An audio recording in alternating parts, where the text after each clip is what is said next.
was the first contestant in the Chef Showdown competition. I had just a week to come up with my menu, find my team, sketch my plating, and mentally visualize the flavors of each dish. And I almost completely flopped. Here's what happened. We were challenged to create a 3-course meal with provided ingredients. We were timed and judged by a group of guests. In my mind, it felt like yet another milestone, you know, like in a video game, like Mario, and you up another level. I feel like this represented another level in my culinary career, and it was just another kind of a reconfirming moment for me. I know I'm not supposed to live my life based on the validation of people, but it kind of does work that way. And this was another arena that I was gonna be feeding people that has never really interacted with me before, never had my food, and they were gonna judge how I did and then compare me to somebody else, which is something I'm always doing. I went head to head against Chef Halim Card.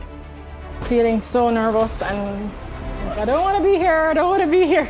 That was the straw that broke the camel's back. I was already nervous going in, and then when I saw him doing hula hoops and all of this culinary wizardry, aka molecular gastronomy, I was just like, uh-oh, I'm done for. There's no way. He's definitely gonna win this, hands down. So recently, I went to Mexico with my family, 18 days in that awesome country, and I came back inspired. They have a big love for corn over there. So I thought, why not tie everything together through a story of corn? The theme was corn and culture, a Mexican-Jamaican harmony. First up, fish 2 ways, a contrast of hard and soft, raw and cooked. Coconut snapper ceviche with a kick of green scotch bonnet, orange zest, lime and charred scallions. Then a corn dusty deep fried grouper on a soft, freshly made blue corn tortilla straight from Mexico.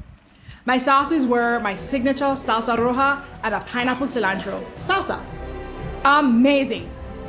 The entree was an achiote garlic braised country style pork shoulder, au jus, tender and juicy.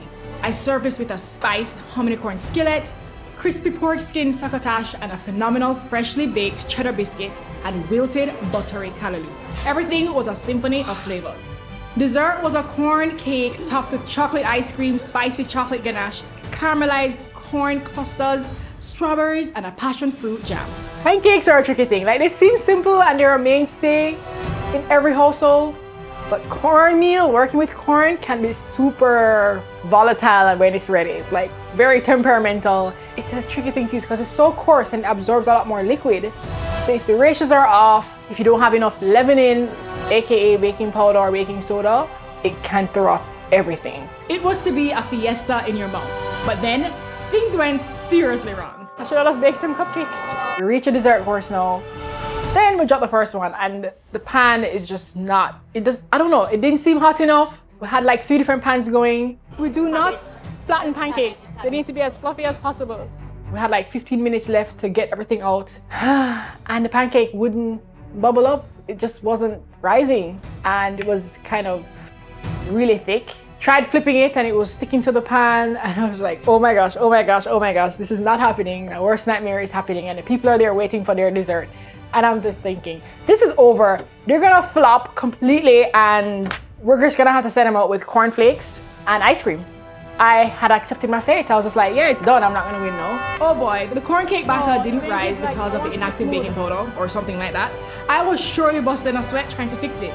We barely made it over the finish line in time, and ironically, the guests raved about those pancakes. That nearly gave me a heart attack. The judging was intense. Taste, visual appeal, and creativity were all on the line. That being said, the 2 scores that I have, one being 6,590, one being 6,600.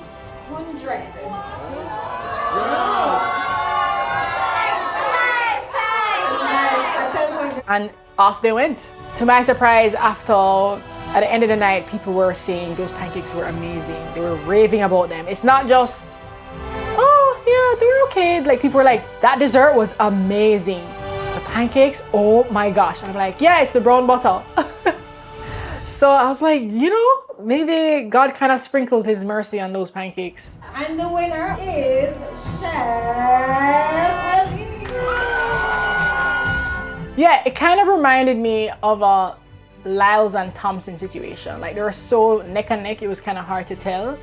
That's how I felt. I was just like, okay, all the wizardry did not count for so much more. Almost broke his leg to get everything on that plate in the way that he did. You know what I mean? So I was like, okay, he can get the 10 extra points. But I felt good, and it was nice to be validated in that way, that people really thought that I gave it, you know, pretty much my all. It was a win-win to me. Would I do another competition again? I don't know. Maybe I will crawl back into my shell.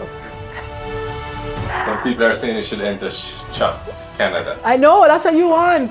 That's what you want. I still feel like I'm doubtful. Like I still feel like, do I have what it takes to compete on a national level, in a national arena? Maybe I have just a little bit more confidence now in myself. So here's to many more cook-offs, bold flavors, and unforgettable culinary adventures. Sensational flavors always!